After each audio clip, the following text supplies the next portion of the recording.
What's up everybody, Co-op Kage's back again with another recap video. This time we'll be going over Season 1 of Hell's Paradise. Let's get into it. We start off being introduced to our main character, Gabimaru, a shinobi from the village of Iwagakure, specializing in assassination since a young age. He survived multiple executions, stating he wants to die, but he is near unkillable. While speaking with the interrogator, Gabimaru explains that he was the best in his village and he was married to the chief's daughter. But the daughter was too kind and pure, and he didn't want to lose his edge, so he tried to leave. That's when the chief set him up and led to him being arrested. After another unsuccessful execution, we find out that the interrogator was actually an extremely skilled executioner, and she begins attempting to slay Gabimaru with a sword. He fights back, not realizing why, until it's revealed he actually loves his wife and is surviving on instinct due to that. Gabimaru and the executioner fight for a little bit before she reveals that she's actually been sent to make a deal. He can earn a full pardon for his crimes if he goes to Shinsenkyo, a legendary land holding the elixir of immortality, and brings it back. The twist? There are numerous other death row criminals going, all fighting to bring back the elixir and earn themselves the pardon. Gabimaru then reveals his true skill, activating his signature move and incapacitating over 10 guards in the blink of an eye, and states that he will accept this mission to get back to his wife. We start off with a brief backstory on the executioner Sagiri from the previous episode. Her father was an executioner and she strived to be like him, but was always concerned that her technique would lead to unnecessary suffering of the prisoner being executed. Fast forward, we see a group of 30 inmates being brought up to speed on their assignment and how they can earn their pardon. Some are excited at the prospect of committing more atrocities after they get the pardon, sickening Sagiri. They show the remains of a previous group, and the inmates sent have returned as flower-ridden corpses. One person is alarmed by the danger and attempts to leave, and is promptly killed by the executioner. We find out that each inmate will be accompanied and killed on the spot if they act up. The leader then tells them there's not enough room on the boat for all of them, leading the inmates to go on a killing spree against each other to cull their numbers. Gabimaru talks back to the leader, prompting him to offer a guaranteed spot to anyone who kills him. Many come and try, and all are dispatched by him quickly. Finally, we are down to 10 prisoners. They board the boat to Shinsenkyo with their executioners, and the journey begins. Gabimaru is convinced the elixir is real when he remembers the chief of Iwagakure surviving multiple fatal wounds due to an elixir he took years ago. Upon arriving, another criminal attacks Gabimaru, stating that he will kill everyone, then search for the elixir at his own pace. Sagiri doesn't allow Gabimaru to free his hands, so he fights with them restrained. Gabimaru easily deals with him and ends him with his own weapons. Later, Gabimaru states that most of the criminals will be dead soon, and he believes the Iwagakure will be dispatched for the task next. We then see Gabimaru surprise attack Sagiri. He ends up being in position to kill her when he has flashbacks of his wife and ends up not being able to follow through with killing her. She states that she would normally execute him on the spot for that, but he is no longer the same killing machine he once was, and that he can become a better person. Elsewhere on the island, we see a criminal stung by a human-faced butterfly, forcing him to amputate his own arm before the mysterious flower disease spreads across his whole body. Shortly after that, Gabimaru is confronted by bizarre monsters looking for their next victim. Gamtetsai tells his executioner Fuchi why he was sentenced to death, and then sets out to eliminate other criminals to reduce the competition. Meanwhile, Gabimaru and Sagiri are facing off against various creatures. While fighting, Gabimaru realizes that he has been surrounded and begins to fight completely on instinct, and surprisingly, defending Sagiri in the process. Eventually, two executioners Genji and Senta show up with the ninja criminal Yuzuriha and help them. Yuzuriha then offers to work with Gabimaru in exchange for information she gathered on the island's creatures while letting them experiment on Genji's prisoner. As they are talking about their new team, Sagiri collapses and passes out. At the same time, Aza Chobe and his younger brother and executioner Toma face another group of monsters. Aza is eventually wounded and Toma is captured, leading them to be surrounded. Aza then enters a berserker mode and tears apart the monsters surrounding them. Sagiri wakes up panicked looking for Gabimaru, who is near her making medicine with the rest of their new group. Gabimaru explains he thinks many of the flowers on the island are deceased members of previous expedition parties.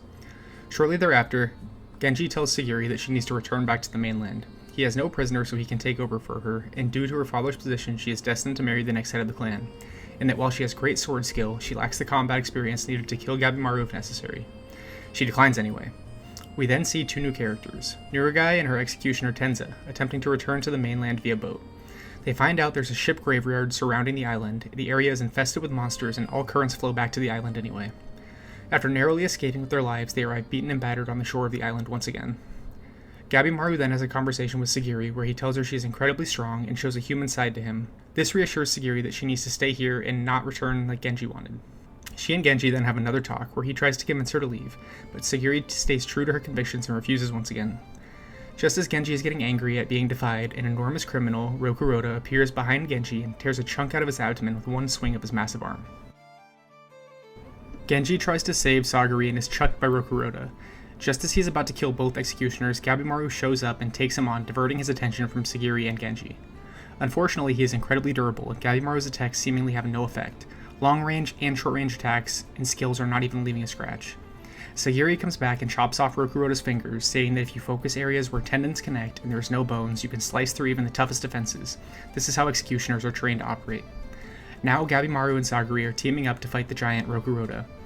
He begins crying and screaming, startling both of them, and then smokes Gabimaru straight into the ground, messing him up badly. Sagiri rushes in to defend and has a sort of skill epiphany and begins parrying all of the massive giant's attacks. We find out that Sagiri is ranked 12th in her clan, but they rank not only on skill, but everything, including the ability to lead the clan. Since she is a woman, she is hurt by these rankings solely due to her gender. Genji states that if her heart and mind are aligned to her objective, then Sagiri's skills are second to none in the entire clan. Gabimaru then activates Ascetic Blaze multiple times, setting fire to the surrounding forest. As you know, when there's a house fire, you want to stay close to the ground due to the smoke, and since Rokuroda is about 20 feet tall, this is fucking him up bad. He drops closer to the ground, allowing Sagiri the opening to behead him, just like her lifelong executioner training. Although Rokuroda is dead, the fire has attracted a lot of monsters, forcing them to flee the area with haste. They then meet up with Yuzuriha and Senta at an abandoned village. Later, we see Aza and Toma encounter two ambiguously gendered lovers in the middle of the forest. The two humanoid creatures notice Aza and Toma, and after being very standoffish, seemingly morph into more male figures before they begin the fight with the brothers. Back to the main squad, we see Gabimaru chasing after a young girl, only to find her being protected by a giant group. Gabimaru dodges his attacks, and Sagiri is forced to follow him, leaving both Yuzuriha and Senta to deal with Groot. The girl is really strong, and if Gabimaru didn't block her attacks, he would seriously be harmed or killed. He then gets serious, capturing her, saying he wants to go easy on a kid, but can't guarantee he will. She then starts crying, showing her age, leading Gabimaru to let her free, and Sagiri comforting her. Groot and the small girl then take the group to their rundown village, where they state it is over 1,000 years old. Groot brings them food and water, and everyone else digs in while Gabimaru abstains, still skeptical of Groot's intentions. Groot explains that the elixir they look for is called Tan, and it is at the center of the island. Those who take the elixir are referred to as Tenzin, and he states that when they face off against one, they will know without a doubt the elixir is real. Cut back to Aza and Toma. They cut one of the enemies in half, only for them to regenerate instantly back to normal, while a Groot voiceover heavily implies that the beings Aza and Toma are fighting are indeed the Tenzin. The Tenzin then defeat both the brothers and leave them to be consumed by flowers. Gabimaru then goes to bathe and recalls previous conversation with his wife, where she tells him he is stretched too thin and he needs to take time to relax every now and then. After resting shortly, Gabimaru is locked back in and says that he will focus on the objective at hand no matter what. We start with the Tenza backstory of his early life as a street urchin before being taken in by a master executioner named Shion who recognized his potential. Tenza and Nurugai are circling the island when they are encountered by a fiery-haired Tenzin who easily mogs Tenza into submission. Suddenly though, Tenza springs back into action, slicing the Tenzin's eyes, blinding him momentarily. He then attacks with a flurry of strikes, cutting off both hands and their head. Tenza and Nurugai run in that moment, but are shortly caught up to by a regenerating Tenzin. Just when things look bleak, Tenza's master Shion throws his sword once again, decapitating the Tenzin, and they run away again. Shion states he killed his prisoner when she attempted to seduce him and has been searching for a current leaving the island since, and while he found one promising route, he couldn't sense it well enough and needed assistance from someone who was not blind. Just then, the Tenzin shows up again and immediately slices Shion's throat. Tenza attempts to avenge his master by rushing in with a blade skill, only to promptly have multiple holes blown through his midsection. Realizing he is not long for life, he gets back up, attacking the Tenzin with his bare hands, attempting to buy Nurugai and Shion time to escape. As they are running away, we see Tenza fighting until his last dying breath, buying as much time as possible and dying a hero's death. Gabimaru heads out alone at night to search for the elixir in the center of the island, passing many Groots chanting sutras, and is quickly met by the same Tenzin that killed Tenza, and they begin fighting. Gabimaru breaks their arm, instant regeneration. Spins their head 720 degrees, instant regeneration. Ascetic Blaze, again, instant regeneration. While fighting, it's revealed that the Tenzin need humans to create the elixir and are supposed to capture them for this purpose. Gabimaru is so strong that the Tenzin questions if he is human, and states that he is the strongest he's faced in over 100 years. The fight seems bleak with no way to win, but Gabimaru then thinks of his wife, vowing to return to her by any means necessary. Even if he must die, he will return alive. He then unleashes a fury of attacks, stating he only has to destroy them faster than they can regenerate. This ends up working, and Gabimaru slays the unkillable Tenzin. Unfortunately, upon death, the Tenzin is consumed by flowers, birthing a giant half-plant, half-human creature that begins smacking the shit out of Gabimaru. He then uses his last remaining energy for an attack on the creature, dealing serious damage, but not killing it. As the creature is about to kill him, the little girl Mei from the previous episodes jumps in, casting barrier and saving Gabimaru and escaping. After they are gone, the creature disintegrates back to the same fiery-haired Tenzin, who exclaims, "Mei, what are you doing?" implying there is more than meets the eye going on here. Groot then explains to the rest of the group that he will take them to look for Gabimaru as he needs to search for Mei as well. We are then shown the 7 Tenzin of the island meeting to discuss the current situation and drink more of the elixir. The badly injured Tenzin Gabimaru fought against, upon drinking the elixir, returns to pristine condition. Groot then explains that the 7 Tenzin were one being that split with 7 distinct personalities, and they rule over the island. Groot used to be a human, but all of the villagers in his village were destined to become trees, fully transforming and plant into the ground outside of the center area, and lets everyone know that he is close to transforming and his awareness is currently fading. Back to Gabimaru, we see him and Mei wake up on a lakeshore and are met by Gantetsai and Fuchi. Gabimaru realizes he is too weak to battle in his current state. Fortunately, Gantetsai only has one hand and they both realize it's a losing battle. Gabimaru then proposes they work together and brings them up to speed on the Tenzin. When they turn around looking at Mei, she is suddenly not 5 years old anymore and looks more similar to a teenager. Back to Sagiri in the original group, and Senta goes on a monologue, stating that he believes the island is not the real Shinsenkyo and instead a man-made construction, drawing inspiration from Moro Makia, the founder of a new religion that attempted to overthrow the shogun. Gabimaru then asks Mei about the Tenzin and she talks for the first time, explaining that the Tenzin use Tao to turn weak to strong, not really making much sense but trying her best. Then cut back to Groot. He is stating that Tao is like the flow of Ki and is a combination of yin and yang, and that the Tenzin fully control the Tao on the island. We then see Nuragai again, and she is begging Xion to teach her to fight with a sword so she can avenge Tenza, and begs Xion to take her as a disciple. Xion begins teaching her about his sixth sense. Everything gives off a wave, and although he is blind, he can sense the waves and use them to attack. Meanwhile, Gabimaru and Gantetsai start fighting monsters to practice using Tao. Back to Azza and Toma. They fight their way out of the pit, and Azza states that whenever the Tenzin regenerate, it starts somewhere around their Danton, meaning that could be the weak spot. Just then, they're confronted by a creature saying he was sent by the Tenzin. The creature explains he is a Doshi, a sentient being serving the Tenzin, and that all the other non-sentient monsters are mindless creatures referred to as Soshin. Azza begins attacking the Doshi while Toma slashes at the group of Soshin, and we see the Doshi state that without his enemy using Tao, he is invincible, and deals a seemingly fatal blow to Azza.